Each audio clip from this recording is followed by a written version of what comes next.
আমার এই সুন্দর বাগান বিলাসটাকে আজ একটা কলম করব ভাবতেছি। অনেকেই কিছুদিন থেকে আমাকে বলতেছো যে আপু কলম কিভাবে করে, তো কলম কিভাবে করে সেই ভিডিও আমার এর আগে অনেকবার দেওয়া হয়েছে। কোনো ইনফরমেশনাল ভিডিও যদি তোমাদের মাঝে শেয়ার করি সেগুলো তোমরা দেখতে ভালোবাসো না।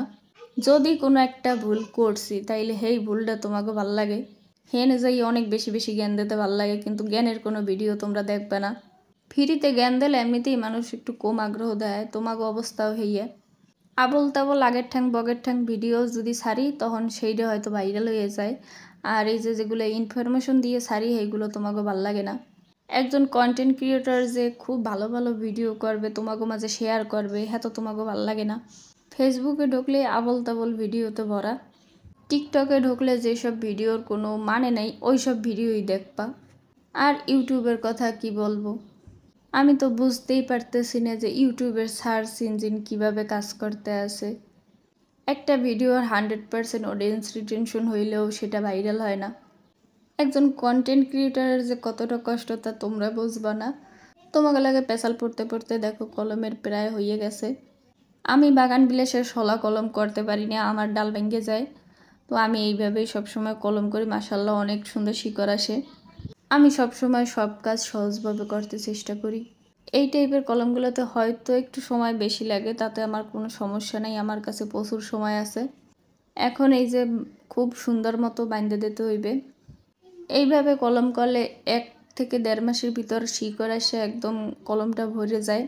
মাটির মিশ্রণ হিসাবে আমি গার্ডেন সয়েলই ব্যবহার করি, আর গার্ডেন সয়েল বলতে ওই যে গাছের গোড়ায় মাটি আছে ওইগুলোই দিয়ে দিই।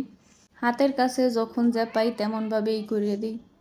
তো এই যে আমার বাগান বিলাসটার কলম করা শেষ, এটাকে হয়তো গুটি কলম বলে। এছাড়াও আমি আমার বাগান বিলাসে প্রুনিং করতেছিলাম। প্রত্যেক দিন একটা একটা করে ধরি আর একটা একটা সুন্দর মতো প্রুনিং টুনিং করে দেই। তো এই যে দেখো কত সুন্দর পাতাগুলো লাগতেছে। এই ডালগুলো কাটতে ফেলাইছি, একটু লম্বা লম্বা হয়ে গেছিলো, ভাল লাগতেছিল না, তো ডালটা কাটতে আমি এখন আবার এটাকে ফাঙ্গিসাইড আর রুট হরমোন দিয়ে লাগাই দেব। সবসময় বলি আর এখনও বলি, আমি কিন্তু কখনোই বাগানের কোনো কিছুই ফালাই দিই না।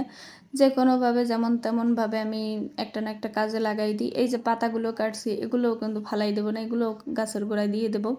সরাসরি গাছের গোড়ায় দেবো না, একটু পচে যাওয়ার পর বা একটু শুকিয়ে নেওয়ার পর তখন দেব। তাছাড়া আমার হাতের কাছে যেহেতু ফাঙ্গিসাইড আছে, রুট হরমোন আছে, আমি সেইগুলো এখন সব গাছেই ব্যবহার করি। আবার যখন থাকবে না তখন করব না, এমন না যে একদম রুট হরমোন আর ফাঙ্গিসাইড মিশিয়েই লাগাইতে হইবে। এখন লাগাও হয়ে যাইবে। বাগান বিলাসের ডাল লাগানোর পর একটা সমস্যা সবচেয়ে বেশি হয়, গাছে হঠাৎ পাতা আসার পর আবার শুকিয়ে যায়, তখন না খুবই খারাপ লাগে। এখনও আমি জানি না সেই সমস্যাটা কিসের জন্য হয়, জানতে পারলে তোমাদের জানাবো, আর তোমরা জানলে অবশ্যই আমাকে জানাইও।